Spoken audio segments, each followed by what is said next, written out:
ദേവിക്ക് ഞാനൊരു മഞ്ഞപ്പൂങ്കുറി ചാർത്തിയോട്ടെ.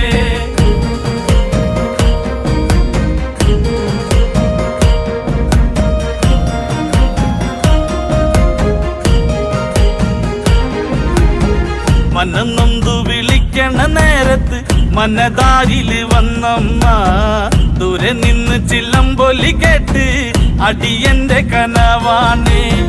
കലിതുള്ളി കരിങ്കാളി കാവിൽ അമ്മ ദേവി ചിലമ്പാട്ടം, നീലകണ്ഠന്റെ ഓങ്കാരകാളി കാർമൂടി കെട്ടഴിക്കി. മഞ്ഞളാടുന്ന ദേവിക്ക് ഞാനൊരു മഞ്ഞപ്പൂങ്കുറി ചാർത്തിയോട്ടെ. മഞ്ഞളാടുന്ന ദേവിക്ക് ഞാനൊരു മഞ്ഞപ്പൂങ്കുറി ചാർത്തിയോട്ടെ.